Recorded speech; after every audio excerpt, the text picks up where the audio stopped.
Okay, there we go. So sorry about the delay. So, hello everybody. The wire for my headphones just came off. One sec.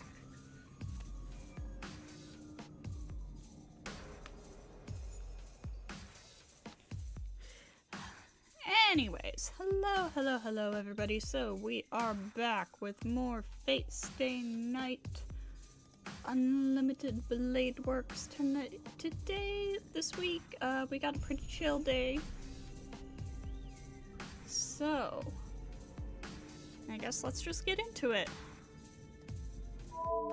We are on day 10 out of... Ooh, Unlimited Blade Works has 16 days. Okay.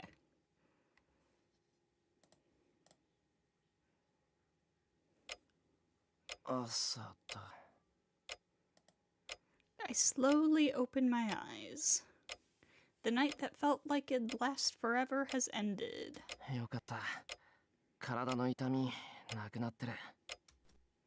don't know if I could not bear the pain anymore, or if the pain went away at some point. Ah yes, last time, for anyone who missed it, we found out that Caster's master was none other than Kazuki-sensei, the really stern, serious teacher. And we confronted him, and he turned out to be absurdly skilled. And Shiro used projection magic to recreate Archer's swords. Anyway, I feel no pain, and I don't feel sleepy nor tired. My head has cleared up as I managed to get about 3 hours of sleep. How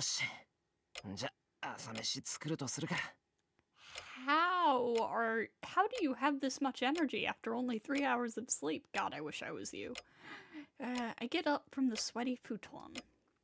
Then, as soon as I get up, my left foot slips.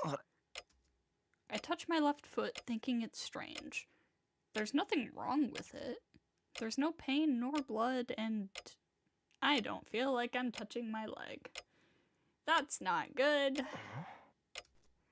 I don't feel anything on my left leg or my left arm. I try pinching the left side of my chest and, again, feel nothing. I guess my body hasn't fully healed yet, even though the pain went away. The whole left side of my body is numb, and it doesn't feel like it's my body. I think something like this happens frequently. No, Shiro, that's not a good thing. That's very different, Shiro. Yeah, that. This is like the numbing one gets from having the blood circulation to a limb cut off temporarily. Well, it moves fine, so it should heal in time. It reacts slowly, and it feels like I'm moving it using a controller, but it shouldn't hinder my everyday life if I'm careful. Shiro, you stress me out so much. I refrain from using a knife this morning and make a simple breakfast consisting mainly of bread. My dominant hand, the right hand, is good, so I can use the frying pan. I cook some ham and eggs, instant clam chowder, and make breakfast for 3. Itadakimasu. The two bow and dig into the toast. Saber eats the toast and salad like always, munching and nodding. Yeah, it's interesting to see Saber using chopsticks, but Western food suits her more. Saber is usually quiet. It's not that she's untalkative, but it seems like she considers silence a virtue. So this is how she is during meals. It's easier for me to stay quiet during meals, so a meal like this is ideal for me. Then I realize why it's so quiet this morning. In a word... Yeah, ohayo! で、あれ? 何? 今朝はフランス? Fujine didn't stay over last night. That's not a word, Shiro. That's not one word. そうだよ。今朝はフランスはカフェマルリー風にしてみました。してみましたんで、黙って食え。I give Fujine her mug. その割にはそこはかとなくインスタントの匂いがするよ、シロ。気のせいだ。起きたばっかりだから鼻が利かないんだろ。そっか、言われてみればそうかも。あ、セイバーちゃんもおはよう。昨日は帰れなくてごめんね。Fujine gulps down the hot clam chowder like some kind of sports drink. I bet there's some special coating on her throat. おはようタイガー。昨夜は姿が見えませんでしたが、何かあったのですか？うん、ちょっとお仕事じゃないか。単にお見舞いに回ってるだけなんだけどね。それも昨日で終わったから、今日からはまたのんびりできるなり。She puts margarine on her bread while she's speaking. It doesn't really matter, but Fujine doesn't use butter.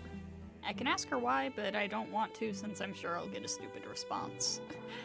なあ藤根、入院したやつで重症なのは何人ぐらいいるんだ？重症な子はいないよ。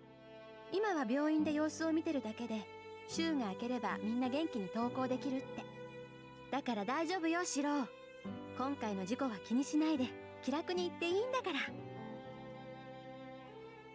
Fujine bites into her toast. She looks so carefree that looking at her makes me feel like I can trust her. そっか、それはよかった。そうそう。世はすべてこともなし。私も今日の夕ご飯を楽しみにしてるのだ。She has a peaceful smile. Yeah, at times like this, she reminds me that Fujine is Fujine. それじゃあ行ってくる。今まで通り留守番よろしくな、セイバー。はい、それはいいのですが、シロ、台所に食事の作り置きがないようでしたが、今日は昼食抜きなのですか？まあいや、今日は土曜だから早く帰ってこれるんだ。少し遅くなるけど昼飯時には戻ってくるから。そうですか。シロ、そういうことはきちんと言ってもらわねば困ります。どうも今朝のシロは気が緩んでいるようです。反応も鈍いですし、何か気がかりなことでもあるのですか？いや別にないぞ。昨日の今日で体がまだ重いけど、こんなのすぐに戻る。The left side of my body is still numb. Shiro, you've been up for like probably at least an hour at this point. That's concerning. But it doesn't hurt, so there's no problem.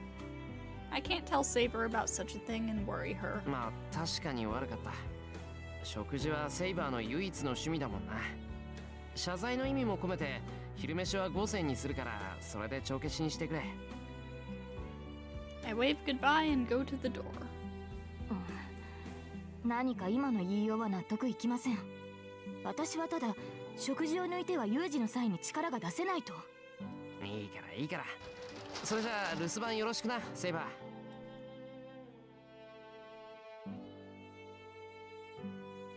I leave Saber's complaints behind me. なんだ、思ったより疲れるな。I touch my numb left leg. It didn't happen when I was in the house, but I start feeling sick once I start walking.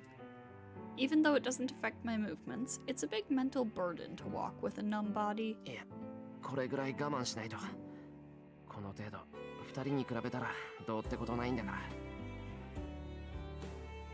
Even though she healed up, Saber got her throat cut and was smashed against a wall.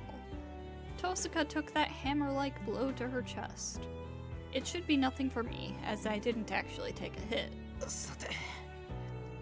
I step out with my numb left leg and start walking down the hill. I feel slightly nauseous. I walk to school with ghost-like steps.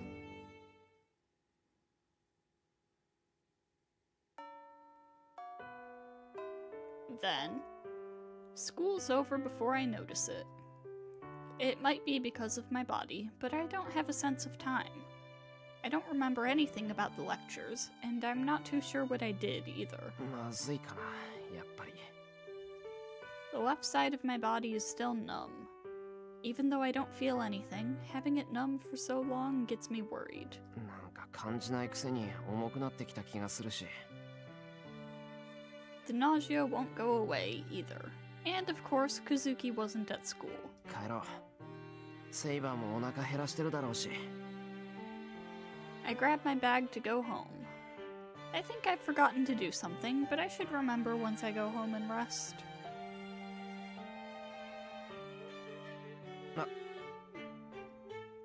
I remember when I walk up the hill with my numb left leg. そういえば、遠坂と話をするの忘れてた。I forgot about it since I had my hands full with my body and since my head was spaced out. Well, I'm sure nothing big happened since she didn't come see me. Considering my condition, I can contact her once I get better. ただいま。 I announce myself loudly and head to the kitchen. I put the food I bought in the refrigerator, wash my hands, and put on my apron. I'll be making codfish pot tonight, so I'll use some meat for lunch. I think about making teriyaki chicken and start getting ready. シロ、帰ったのですか？ Saber must have heard me, as she comes in from the porch. ああ、遅くなってすまない。すぐに飯にするから休んでいてくれ。セイバーもお腹減って。 Crap. I dropped the dish in my hand since I was preoccupied with Saber. シロ、食器が割れていますが。うん。皿を割るなんて初めてだ。I'm surprised as well, so I respond stupidly. すまん。すぐに片付けるから、セイバーは気にせず座っていていいぞ。I pick up a piece. I drop it. 疲れているようですね、シロは。いいです。片付けは私がしますから。シロは調理に専念してください。I guess trying to pick it up with my left hand was a mistake. Well, that's a good lesson. My left hand is still numb, so I'll be really careful when using the kitchen knife.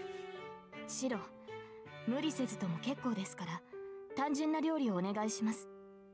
気を入れてくれるのは嬉しいのですが、料理にあなたの血が混ざっているというのは困る。Well, I don't want that either. I'd be a failure as a cook. 了解。気合を入れるのは夕飯にして、昼は簡単なもので済ますよ。とりあえずメインはそのまま。予定していたかぼちゃと大根は自重するけどいいかな。I take 200 grams of chicken, put it on the cutting board, and carefully ready my fork. I have to make the main dish with care because of what I told Saber this morning. はい。期待しています、シロ。Saber replies as if she can sense my enthusiasm. I'm more enthusiastic now. I'll poke some holes first with the fork and... ピンポン？シロ、来客のようですが。そうみたいだな。ちょっと出てくる。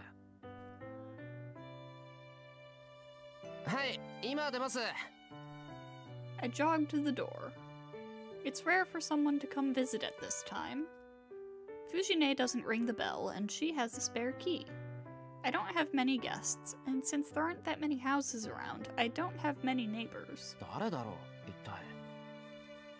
Well, it's not anyone hostile, since my father's boundary field isn't ringing, so I bet it's someone from Fujine's place. はい、どなたですか？ I open the door. Then... my mind freezes. Shouldn't have forgotten about Ren. We stare at each other silently. Well, I'm just dumbfounded, but Tosaka looks angry. 遠坂、なんで？定時連絡。エミヤくんがすっぽかしたから。定時連絡をすっぽかしたって。そりゃ確かに遠坂と会うのを忘れてたけど、そもそもそんな決まり事はあったっけ？ Tosaka glares at me silently. This is bad. I don't know why she's mad. She just told you. But I feel like I've done something really bad. すまん。忘れてたのは謝る。協力者として定時連絡は当然の義務だった。That must satisfy her? そうよ。状況は何も変わってないんだから、お互いの確認は当然じゃない。I sigh with relief. It's surprising enough to see Tosaka at my place, so having her get mad at me here is like an out-of-this-world experience. have to take care of this troublesome situation as fast as possible. 話は分かった。連絡はすぐにするから、遠坂も帰ってくれていい。ここまで来てもらってわざわざすまなかった。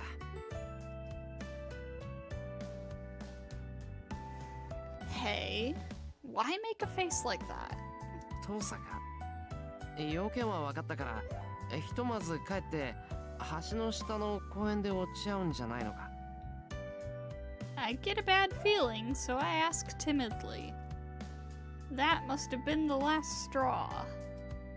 As Tosaka is good at reading what I fear the most. いいえ、いい機会だから今日はここで会議するわ。まさかわざわざここまで来た友人を追い返すなんてしないわよね、エミヤくんは。She smiles like a devil and says a devilish thing. ここで会議するって、うちに上がるっていうのか、お前。何よ、あなただって私の家に上がったでしょ。それに今回が初めてってわけじゃないし、今さら隠すことなんてないんじゃない？ That's right. It was Tosaka that treated my wound on that night I first met Saber. But then I was just confused about this master thing, and the fact that Tosaka was at my house didn't register. Even if we're cooperating, Tosaka is Tosaka. She's the school idol and a girl of my age. It's an outrageous situation for her to come into my house. Wait, why is she coming in? じゃあお邪魔します。話し合いなんだから今でいいわよね、エミヤくん。待てってばバカ。いいのかお前。遠坂なのに俺ん家に上がったりしたら大変だぞ。いいからいいから。ああ、それとお昼食べてないからよろしくね。The intruder, Tosaka Rin, comes into the house. 待てってば。この考えなしもほどほどにしろ。I object in a loud voice, but it has no effect on my enemy. The intruder carelessly goes into the living room, leaving me confused out in the hallway. So, after the three of us have lunch, we talk about our future plans. The topic, of course, is Castor. We talk for about 4 hours on how to beat her at the Ryudo Temple, but the results are not good. はあ、結局正面からの実力行使しかないってわけね。セイバーの話が本当なら、サーバントは正門からしか入れないって言うし。そうですね。あの山には霊体に対する強力な結界が張られていますから、私では正門から突入するしか手はありません。クラス的に単独行動が可能であるアーチャーならば、多少の無理は効くでしょうが。で、無理して疲弊しきった体で境内に上がったら、キャスターが待ち伏せているわけだろ。そんなのいい的じゃないか。まあね、的を射るあいつが的にされてちゃしょうがないわ。ま、アサシンだけならセイバーとアーチャーのコンビで倒せるだろうけど、境内に上がった後、キャスターをどう追い詰めるかも問題か。エミヤくんの話じゃとんでもない魔力の貯蔵量だって言うし、下手に追い詰めたら流動時ごと道連れにされかねない。 I am so sorry. I will be back in a few minutes.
I apologize. Let's get back into it. 確か Let's get back に into キャスタ it. ーは潔い死を迎える性質ではないようでしたし、自らが滅びるなら私たちごと爆散しかねない。無論そうなれば竜道寺も消え去りますが。セイバー、しれっと怖いこと言うよな。キャスターのやつ、追い詰められたら自爆するっていうのか。するでしょう、そりゃ。しますね、おそらく。They're in perfect unison. Come to think of it, Saber and Tosaka have the same opinions, and it seems like they approve of each other in combat. Both of them are saying not to attack there, so challenging the Ryudo Temple must be really hard. ああ、なんだ。もうこんな時間なんだ。The clock's sound echoes through the living room. It's 6 o'clock and the sky is tinted red. とりあえず話し合いはここまでだな。そろそろ夕飯の支度をしないと。I get up. I'll be making codfish pot tonight, so it won't take that long for me to cook it. All I need to do is cook the rice and make something that'll go with the pot. 何よ、エミヤくん。人の顔ジロジロ見ちゃって。Well, why is she making herself at home when we're about to make dinner? それにさっきからずっと離れているし、そこがエミヤくんの定位置かどうかは知らないけど、話し合いをするんだからもっと近くにいないと不便でしょ。Tosaka, who is sitting magnificently at the table, stares at me, who is sitting at the very corner. There's only one reason why I'm distancing myself from Tosaka. バカ言え、俺の定位置はお前が陣取ってるところだよ。それを遠坂が横取りするからこうなったんだろ。 I complain with all my might. ははー、そっか。外じゃマスター同士ってことで気にならなかったけど、自分の家の中になったら素に戻るってことね。悪いかバカ。男なんだからこんなの普通の反応だ。It's strange not to be nervous when it's a girl of my age, and Tosaka at that. I've been having the meeting normally, frantically telling myself that we're both masters. It's pitiful, but I was nervous throughout the meeting, and I don't know how many cups of tea I had. でもおかしくない？セイバーだって女の子だし、聞いた話じゃ藤村先生もさくらもここに来るんでしょ？なら私だって似たようなものじゃない。It's not! Saber and Tosaka are different, Fujine and Tosaka are different, and Sakura and Tosaka are different. First of all, I can handle being with Saber because she's someone to fight alongside with. いいからもう帰れ。うちはこれから夕飯なんだ。大阪も家であーちゃんが待ってるんだろ。あら、結論が出てもないのに帰れるわけないでしょ。夕飯をごちそうになった後、今後の方針を決めるんじゃないの？ Oh, I feel really dizzy. それはもう決定してる事項なのか、大阪。違うの？嫌なら別にいいけど。じゃあエミヤくんはキャスターに関してはしばらく放置ってことでいいんだ。She is so devious, I love her. I swallow my words. シロ、リンの言い分は正しいのではないですか？別に彼女が滞在しても問題はないわけですし。To make things worse, Saber's on Tosaka's side. わかった。けど飯が口に合わなくても知らないからな。それと藤村先生も来るだろうから、その時はお前が解き伏せてくれよ。わかってるわかってる。エミヤくんの料理の腕はお昼で確認済みだし、藤村先生のことも知ってるわ。両方とも承知の上だから気にしないで。後悔しても知らないからな。I look away from her and head to the kitchen. Then, I wash my hands, go to put on my apron, and notice that it's not there. No. First of all, I don't even remember taking it off after preparing lunch in front of Tosaka. I look around. Tosuka looks at me, laughs, and それと言い忘れてたけど、男の子としてエプロンをつけたまま動き回るのはどうかと思うわよ、エミヤくん。 speaks with an expression of triumph.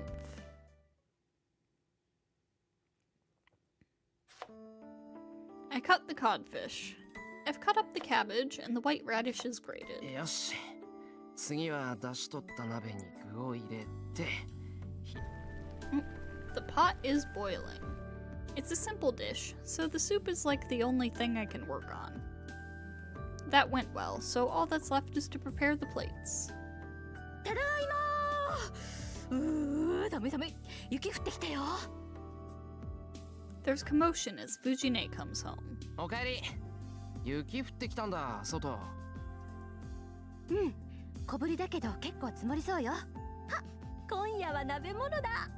さすがシロ、冴えてるじゃない。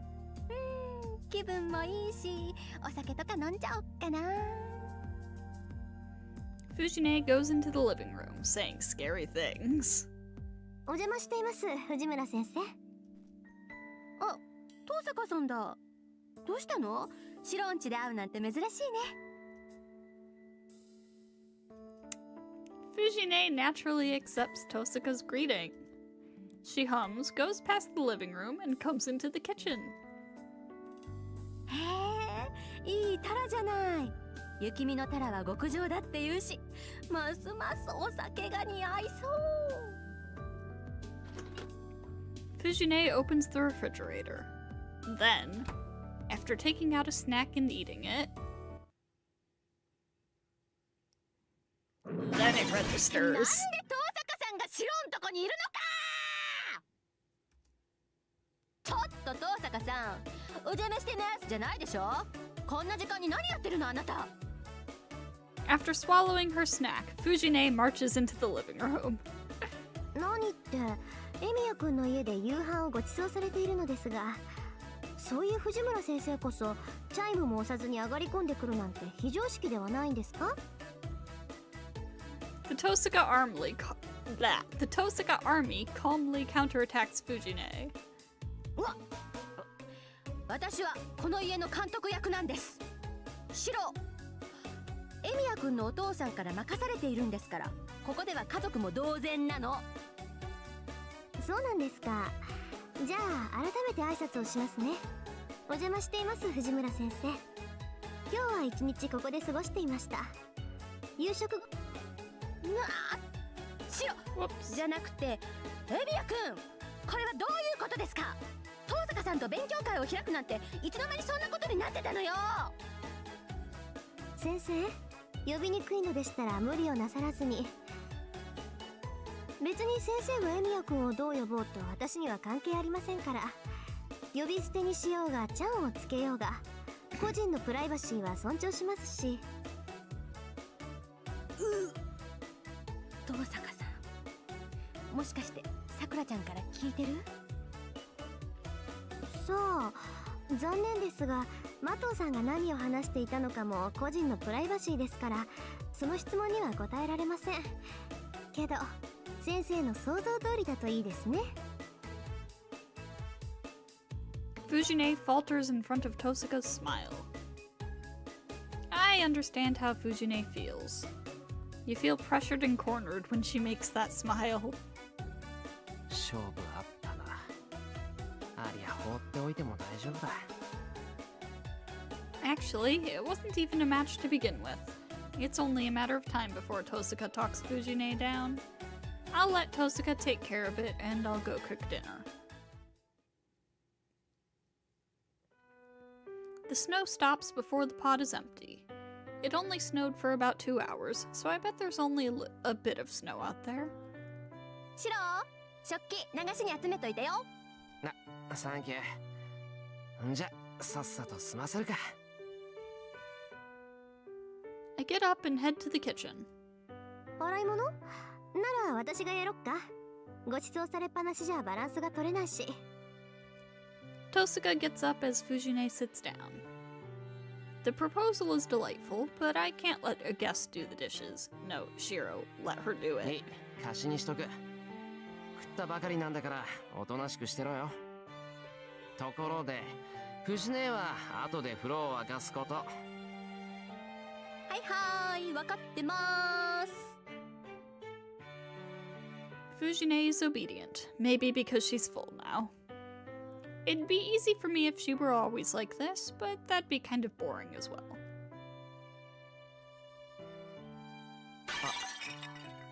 And that is why you should have let Rin do it. I dropped another plate. It's been 20 minutes since I started doing the dishes. This is the second plate I've dropped on the floor. I can't excuse myself saying that it's because my left hand is numb. I must be lacking concentration if I'm dropping dishes because of such a small problem. Shiro, your entire left side has been numb all day. That's not a small problem. This boy stresses me out so much. I calmly think for a second that I should put it off until my left arm heals, but I shake off the idea. I roll up my sleeves and continue with the dishes. I can only accept it if it's some outside factor, but I can't accept an internal factor causing it. There's no way I can't win against myself, so I can't admit defeat. As a result, I recklessly increase the damage.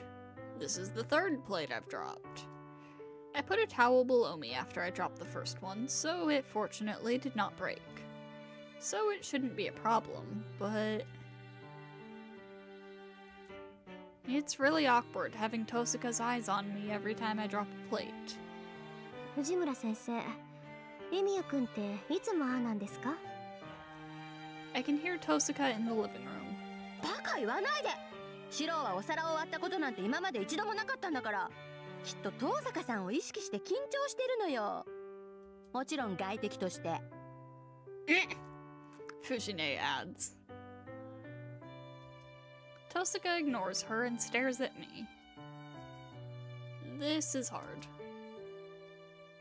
Half my body is numb, so if she watches me and distracts me... whoa. I click my tongue and look down at the broken plate. This is the fourth one now. I knew I was going to drop it, but I couldn't move my left hand quickly enough. I slowly look behind me. She's watching me. Tosuka is observing me really closely. Then, she suddenly gets up and comes over here. エミヤ君、私がやるから休んでいて。いや、それは。割れた皿は踏まないでね。どこにしまえばいいのかは見当がつくから、あなたはお茶でも飲んでなさい。Tosuka rolls up her sleeves and stands by the sink. I guess it couldn't be helped. It's hard to stop Tosuka once she makes up her mind, and to be honest, it's vexing, but Tosuka looks so beautiful when she's washing the dishes that I'm fascinated by her figure. Shiro! Oh my god. Typical Shiro behavior, I guess. Fujine's the only one in the living room when I get out of the bath. Tosuka's shoes are still at the entrance, and I bet Saber's at the dojo. It's almost 9 o'clock now. This is a decision that does not matter too much in the long run.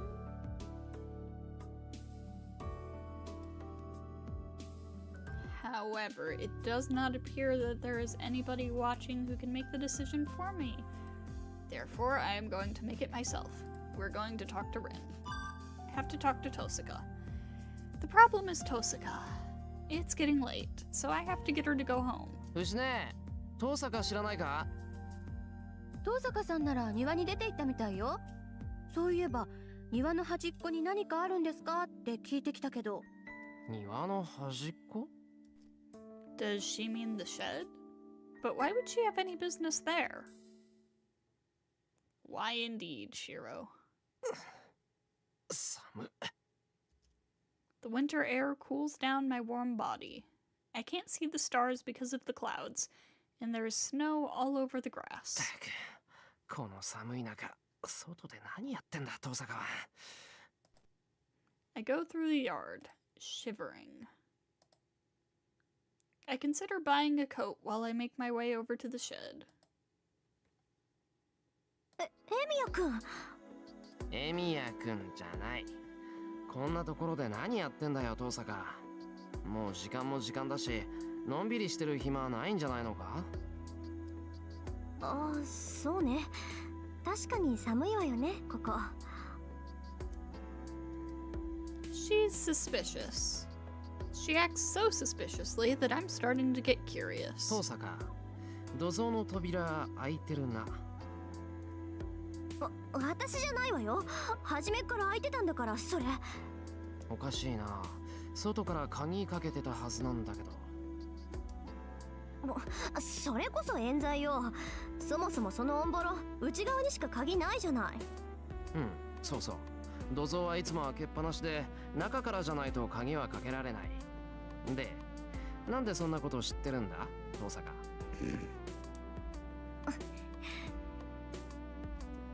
She bites her lip.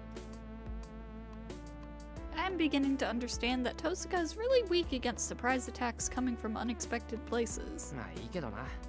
土蔵の中、何もなかっただろ。一応、そこが俺の修練場だけど、やることと言ったら強化の練習だけだし、大阪から見れば子供騙しみたいなもんじゃないか。I urge Tosaka to go back to the house. Then, そう。やっぱり自覚はないのね、あなた。Tosaka glares at me as if challenging me. 父さか。I ready myself at the sudden change of atmosphere. Tosaka narrows her eyes after seeing my reaction. そんなことだろうと思った。作り出している本人がそんなんじゃ失敗するのも当然よね。ちょっと待て。それ、投影魔術の話なのか？そうよ。土蔵に転がってた中身のない複製品の話。あれがどれくらい馬鹿げたことか、エミヤ君にはわからないでしょうね。手順や略式もなし、強化の延長で投影をしようなんていうあなたは全てにおいてデタラメよ。悪かったな。いいだろ。どうせあれは強化の練習なんだから、成功しようとなんて思ってないんだ。あくまで基礎の確認に過ぎない。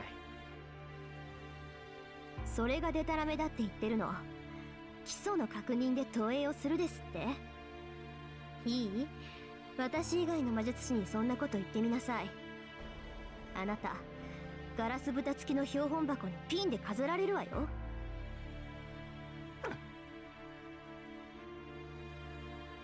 Tosaka sounds serious, and there's no humor in her voice at all.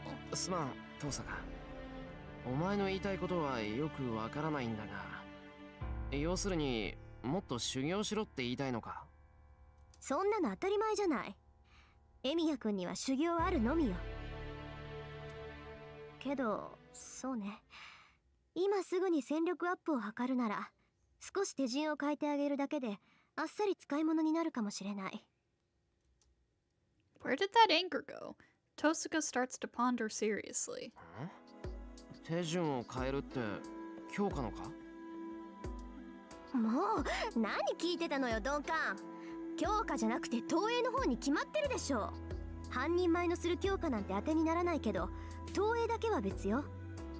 一時的にせよ、アーチャーの剣を投影したんだから、再現できれば即戦力じゃない。父さか。そりゃいちいちもっともなんだが、昨日のは偶然だ。もう一度やれって言われても多分できない。それが半人前だっていうの。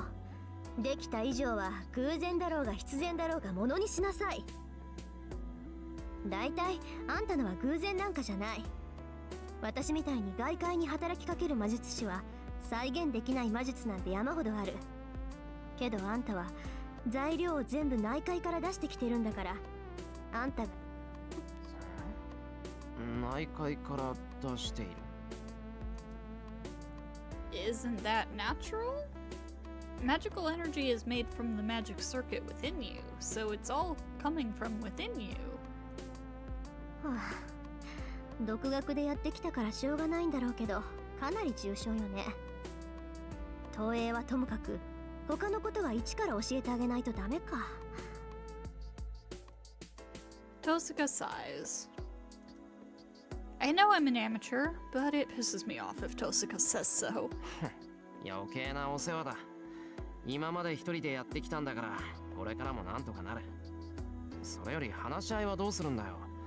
もうこんな時間なんだ。いつまでも道草してらんないぞ。時間って今何時なの？ 9時になったところ、女の子が夜出歩く時間じゃない。なんだ、まだ全然早いじゃない。まあエミヤくんがそう言うなら手っ取り早く片付けましょうか。 Tosuka nods. Tosuka nods and heads back to the house. まだ早いってどうしてさ。For a girl, going outside at 9 o'clock is like midnight. But she still said it's early. Is Tosuka not self-conscious that she's a girl? いや、怖いことを考えるのはやめよう。I shake my head and erase the ominous thought. ちょっと早く来なさいよ。 Tosuka calls to me. I run to the porch. We get away from Fujine, who's in the living room, and continue the meeting out on the porch. I expected it not to finish so easily because we've talked so much since noon, but... 竜道寺に挑むのは現段階では無理よ。こっちで罠を仕掛けてキャスターをおびき出すしかないでしょ。 Tosuka concludes. いや、それはその通りなんだが。問題は罠をどうするかだけど、まあ23心当たりがあるからエミヤくんは待機していて。最悪あなたとセイバーには餌になってもらうから。 After saying something dangerous, Tosuka opens the sliding door. The cold air comes in. Maybe this porch is special, as it's only a bit chilly. It's just like that night 5 years ago. This porch is warm enough to be able to sit down and watch the moon even during winter time. いい結界ね。私の家とは違って人間の情を感じる。 Tosuka murmurs while sitting at the porch, staring into the yard. ちょっと付き合わない？なんでもない話があるんだけど。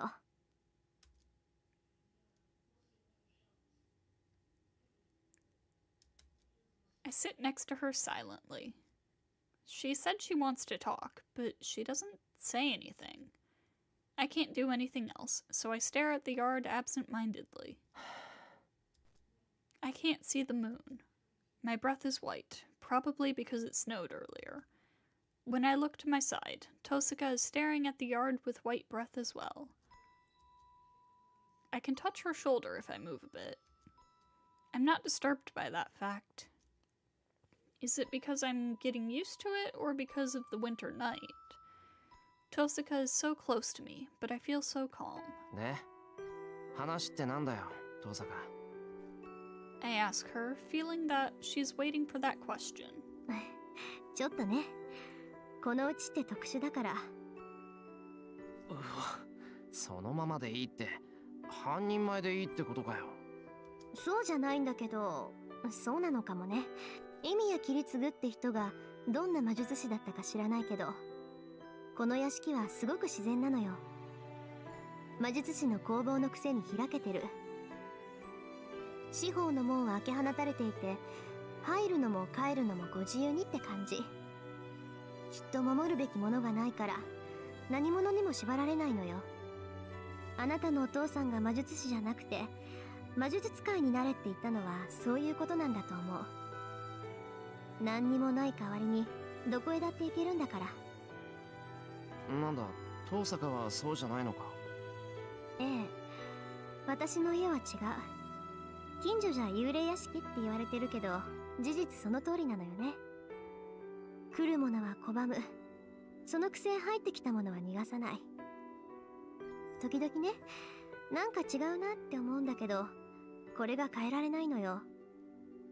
呪われてるとかそういうんじゃなくて、私自身そういうあり方が気に入っちゃってるわけ。こういう性格をしてるから後継者に選ばれたんでしょうけど、気がついた時には割とショックだった。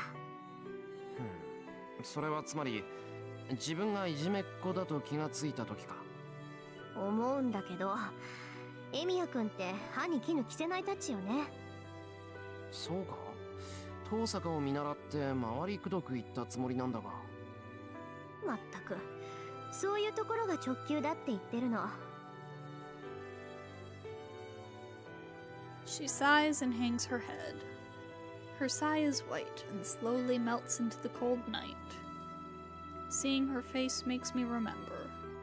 The Red School. Tosaka didn't say anything when she saw the unconscious students. In spite of her shaking knees, she bit her lip and acted firm as usual. I realized at that time that she might be killing her true self by acting like a perfect magus. 遠坂はきつかったのか。I get uneasy, so I ask. 魔術の修行が？おあいにくさま。苦しいなんて思ったことはなかったわ。大抵のことはすんなりこなせたし、できなくて挫折したことなんてなかったしね。それに、新しいことを覚えるのが楽しかった。さっきも言ったでしょ？私、生まれつきそういう性格なんだって。だから、エミヤくんの心配は杞憂ってやつよ。She simply says so. There's no bluff nor lie in her statement, and Tosaka is smiling. そっか。なら学校はどうなんだ？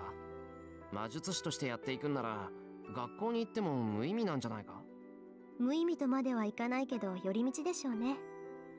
けど無駄じゃないわよ。学生って楽しいもの。私ね、基本的に快楽主義者なの。父さんの後を継ぐのは義務だけど、それだって自分が楽しくなければやらないわ。This is such a good scene. Rin is such a good character. I love her so much. マスターになったのだって自分の力を試したいからだし、エミヤくんと協力してるのだってあなたが面白いからだし。Ignoring the comment that I'm funny, my worries disappear. A family of magi. She stay on my fate all night. Hello, Celeste. Welcome, welcome. I thought Tosaka was carrying a dark shadow because she's bound by a heavy history and bloodline. But that was just my prejudice. The Tosaka family is not a burden on her, and she's done what she wanted up to now. そうか。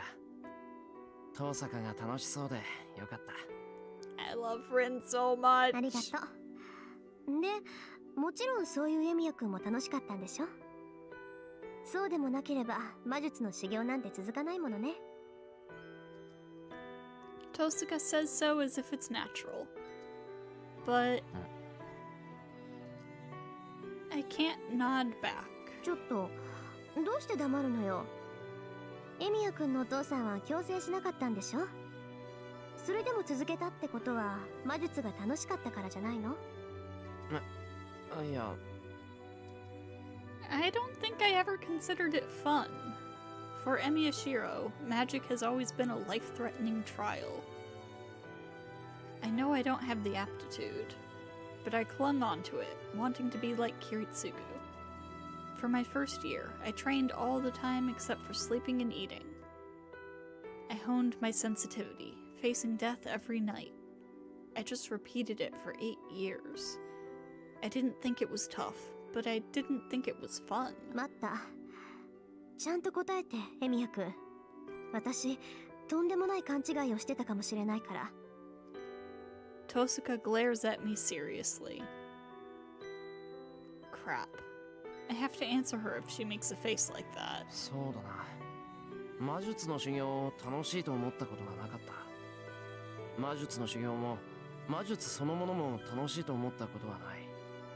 けど俺は周りが幸せならそれで嬉しかったんだ。だからその魔術を習っておけばいつか誰かのためになれるかなって。Shiro is also such a good character. That's my protagonist with so many issues. 俺はキリツグのような正義の味方になりたかった。そのために魔術を習ってきた。まあ俺の理由なんてそんなもんだけど。じゃあ何？あんた自分のために魔術を習ったんじゃないの？ You got a lurk. Alright, enjoy your lurk, my friend. いや、自分のためじゃないのかこれって。誰かのためになれれば俺だって嬉しいんだから。あのね、それは嬉しいんであって楽しくはないの。いい？私が言ってるのはエミヤくん自身が楽しめることよ。周りはどうこうじゃなくて自分から楽しいって思えることはないのかって聞いてるの。 Tosuka roars out. Even if she says so, I can't answer what I don't know. I can't think of anything that's fun for me, and most of all, I'm not qualified to have such a wish. 頭きた。要するにあんた人のことばっかりで自分に焦点が合ってないのよ。 She suddenly stands up and points at me. 父さん指。 Your finger, no, your nail is touching my nose. うるさい、口答えするな。ああ、もう似てるって思ってたけど、まさかここまで一緒とは思わなかった。 Rejecting my protest, Tosuka closes in on me even more. 待て、落ち着け父さん。お前なんでそんなに怒ってるんだ。それがわからないやつだから頭に来てるの。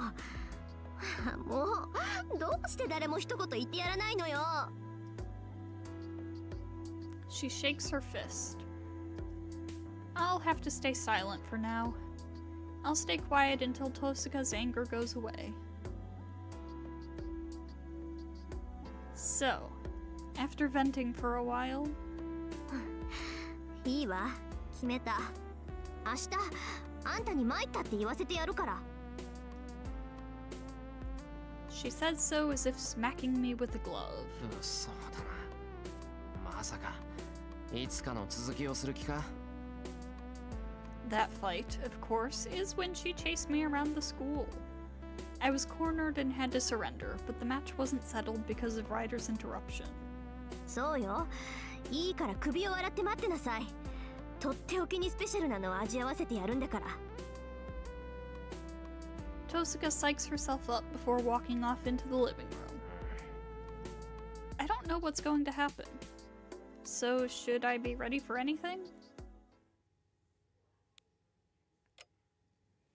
Anyway, I have to take Tosuka home. It's almost 10 o'clock. I don't know what Fujine will say if I keep a girl at my place for so long. 今なんて言ったの、シロ？だから遠坂を送っていくって言ったんだよ。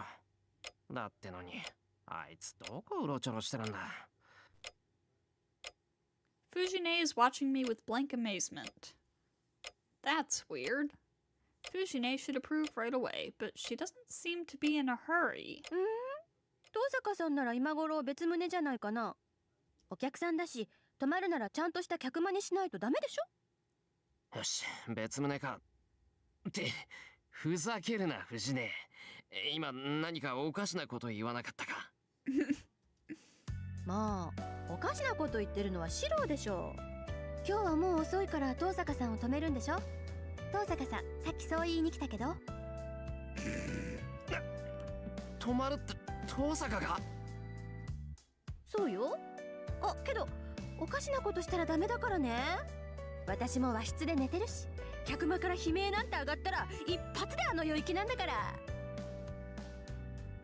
Fujine munches on the rice cracker. She seems normal, and it seems she thinks nothing of the emergency situation of having Tosuka stay over. あいつ。 It looks like Fujine has surrendered to Tosuka. ああ、ちょうどよかった。私、右の客間を借りるから。 Then, the alien I bump into on my way to the outbuilding says so lightheartedly. Her appearance makes my head spin. She's not in her uniform. This person is in my hallway saying something ridiculous. ああ、これ泊まることにしたから、あーちゃんに言って宿泊道具一式を持ってこさせたの。そんなわけだから寝巻きはいらないわよ。ちょっと大丈夫？疲れてるなら早めに寝なさいよね。明日の朝寝坊なんてしたら承知しないんだから。 Waving goodbye, she goes down the hallway leading to the outbuilding. In a daze, I watch her go and look at myself in the mirror. My face is as red as an apple. Damn it. What's she thinking, sleeping in the same house even if we're far away from each other? 風呂入り直そうかな。 I'll pour cold water on myself and cool my burning face down. I'll have to do so or I won't be able to concentrate on my training, having Tosaka in my head.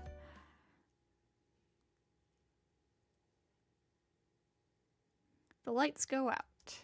It's midnight, right when the date changes. I concentrate on my training while looking up at the frozen moon.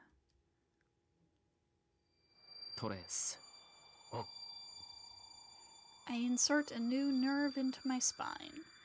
I make a magic circuit within me, make magical energy, and understand the structure of the wooden sword in my hand. 基本骨子解明。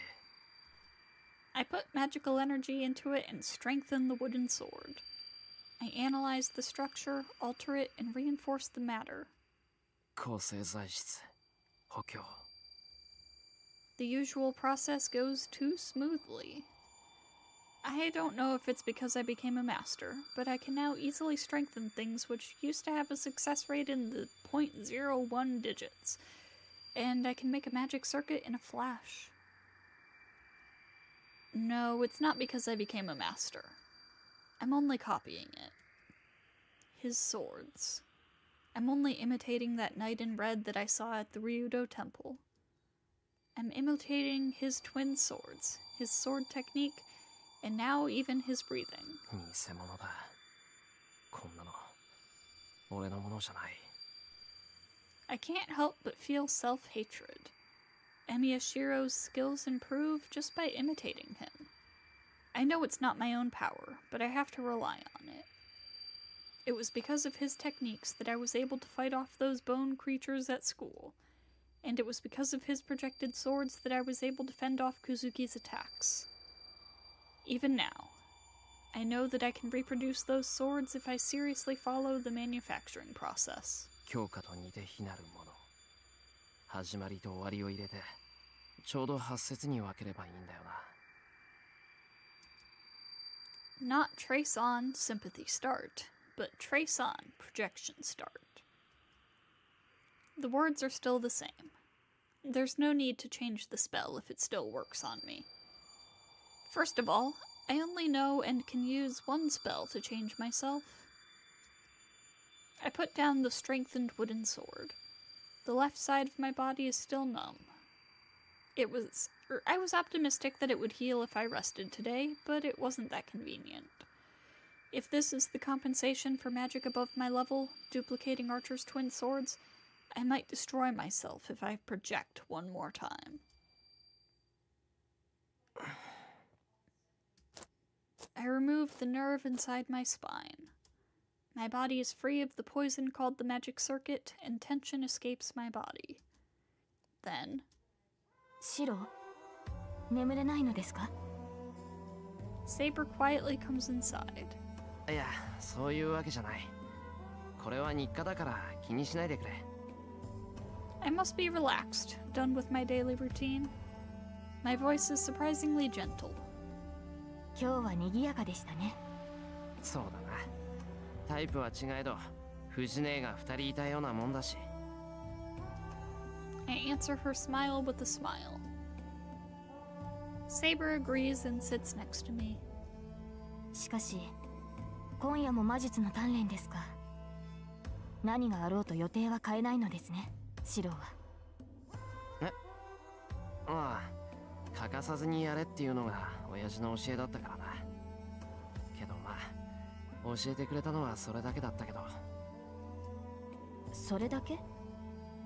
では、魔術師としての知識もあり方も享受されてはいないのですか？ああ、そもそもさ、教えるべき本人が魔術師らしくなかったんだよ。困った大人だったな。普段はぼーっとしていてどうも冴えなかった。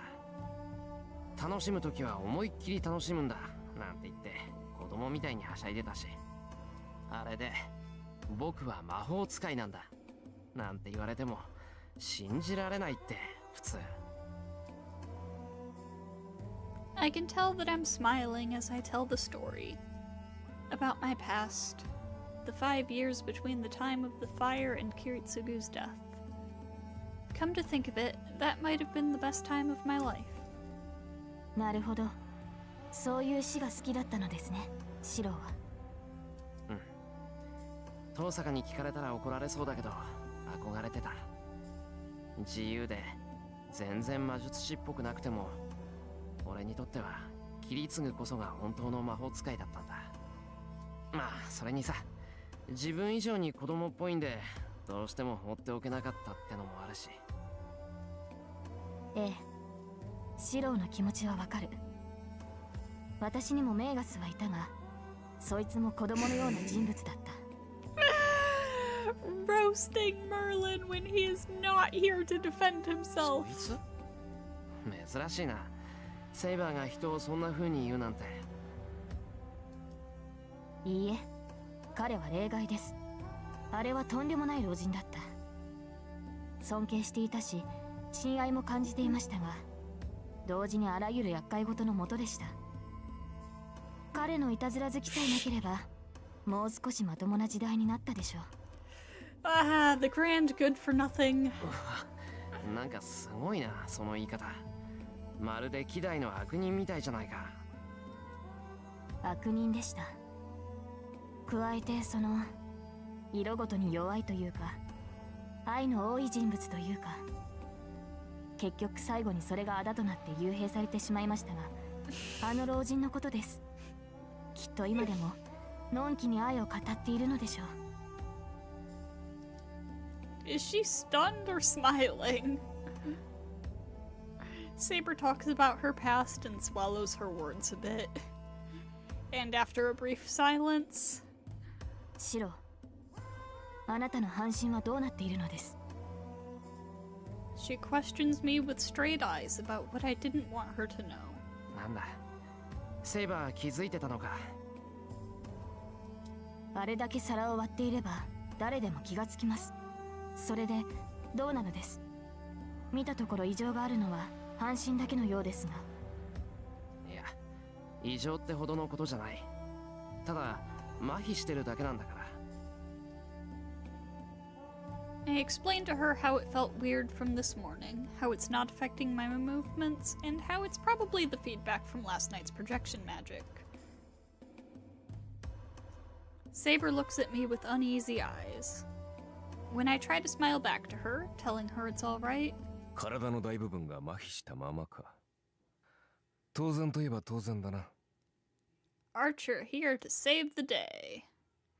The knight in red is standing at the door. ハーチャー。Saber jumps up as if to protect me. To her, he's an enemy that assaulted me. And he's an enemy to me as well. 理想を抱いて溺死しろ。Those words he said before he slashed me would not get out of my head. 何用だアーチャー。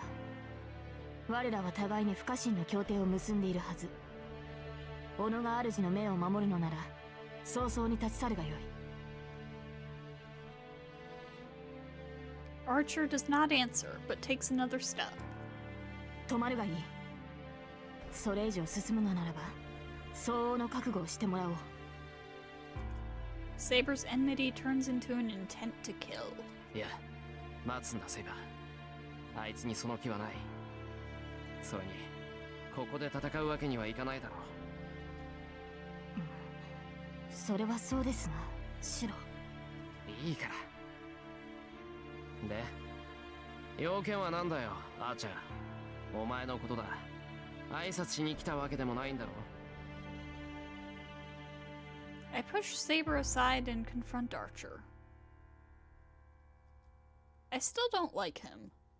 Our mentalities are different, but more than that, I just can't deal with him. I feel a chill running up my spine the instant I see him. I bet he falls under the category of natural enemy. おい、用件がないんなら出ていけ。投影をしたとリンから聞いていたが、やはりそうか。半身の感覚がなく、動作が中寄りに7センチほどずれているのだろう。 I gasp. Archer's comment is so accurate that it's scary. 体を見せてみろ。力になれるかもしれん。 Archer reaches out. いい。よすんだセイバー。体を見せればいいんだな、アーチャー。I take my top off and show him my back. Archer silently places his hand on my back. I feel a small pain. Sensation. I feel heat on the numb left side of my body as if needles are picking at it. 運のいい男だ。壊死していると思ったが、閉じていたものを開いただけか。これならば数日もすれば回復しよう。閉じていたものが開いた。そうだ。お前は勘違いをしているようだがな。魔術回路とは作るものではなく表すものだ。一度作ってしまえば、あとは表面に出すか出さないかのものでしかない。そのような勘違いをしているから、本来使われるはずの回路が放棄され眠っていたのだ。お前の死や倫には考えられない盲点だろうよ。まっとうな魔術師ならば、通常の神経そのものが回路になっている異端など知りもしまい。お前の麻痺は一時的なものだ。今まであったというのに使われていなかった回路に全開で魔力を通した結果、だが何にせよ放棄されていた区画に風が通ったのだ。いずれ神経は通常の機能を思い出すし、放棄されていた回路はこれで現役に戻ったということだ。The needles poke my back again. I feel a definite thumping from my numb body. こんなところか。体が動く頃には以前よりはマシな魔術師になっているだろう。何にせよ俺の刀を作るなど初めにしては欲張りすぎだ。 Archer, let's go. ではシロの体に異常はないと。今までが異常だったのだ。いや、異常を眠らせたまま終わるのが正常な人間のせいだ。その点で言えばエミやシロはすでに異常だが、まあいい。ともあれ、明日一日は魔術を使おうと思うなよ。治りかけた神経が焼き付いたら麻痺では済まん。詳しいのですね、アーチャー。似たような経験があってな。私も初めは片腕を持っていかれた。新しい魔術を身につけるとはそういうことだ。He turns and tries to leave. 待てよ。I stop him. I want to know why he helped me now after trying to kill me before. なんだ、セイバーに頼み込んでいつぞやの続きでもするつもりか。そんなことするか。ただ聞きたいだけだ。Drown in your ideals and die. The meaning of it. The uneasiness in my brain won't go away unless I hear it out from him. 言葉通りの意味だ。付け加えるものはない。 There's no hesitation. Archer declares seriously. That pisses me off so much that my whole vision turns white. じゃあお前は何だ、アーチャー。理想を抱くなというお前は何のために戦ってるんだ。サーバントはみんな自分の目的があるんだろう。ならお前の戦う意義って何だ。理想がないお前は何のために戦うんだ。知れたこと。私の戦う意義はただ己のためのみだ。つまらぬ正常、大義、理想、そんな不確かな意義など偽物だ。剣を取るのはただ己が欲望の成就のため。それ以外に理由などない。自分の自分のためだけだと。そうだ。お前の欲望が誰も傷つけないという理想であるのなら好きにするがいい。そんなに他人を救いたければ救えばよかろう。ただしそれが本当にお前自身の欲望ならばな。My mind freezes. What did he just say? 自分の意志で戦うのならばその罪も罰も全て自分が生み出したもの。背負うことすら理想のうちだ。だがそれが借り物の意志であるならお前の唱える理想は空想に落ちるだろう。 In a word, it is a fake. 戦いには理由がいる。だがそれは理想であってはならない。理想のために戦うのなら救えるのは理想だけだ。そこに人を助ける道はない。 I can't talk. I can't think of any objections. Archer's words pierce my heart like arrows. But it goes the same for Saber as well. 戦う意義とは何かを助けたいという願望だ。少なくともお前にとってはそうだろう、エミヤシロ。だが他者による救いは救いではない。人を叶えるのは本人の意志と結果だけだ。他人による救いなどそんなものは金貨と同じだよ。使えば他人の手に回ってしまう。 I can't speak. Something... I have to say he's wrong. So だ why... から無意味なんだお前の理想は。確かに誰かを救うなどというお前の望みは達成できるだろう。だがそこにはお前自身を救うという望みがない。お前はお前のものではない理想を抱いておそらくは死ぬまで繰り返す。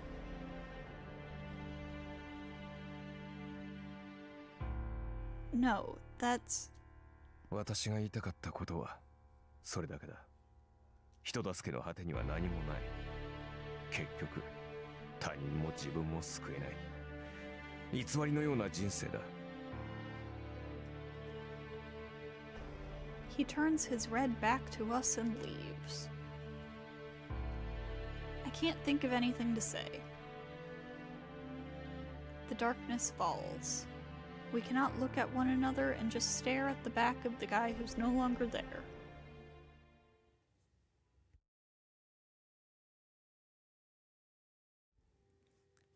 And that, my friends, is the end of day 10.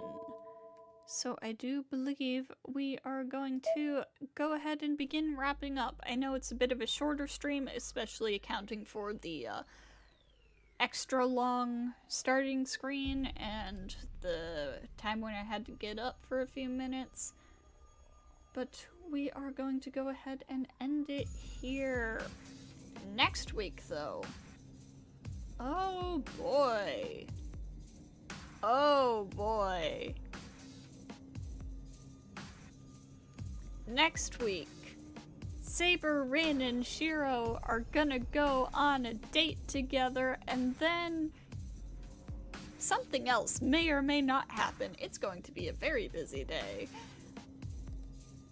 So please look forward to that. Tomorrow we're going to be continuing the main story in Grand Blue Versus. So I hope to see you all then.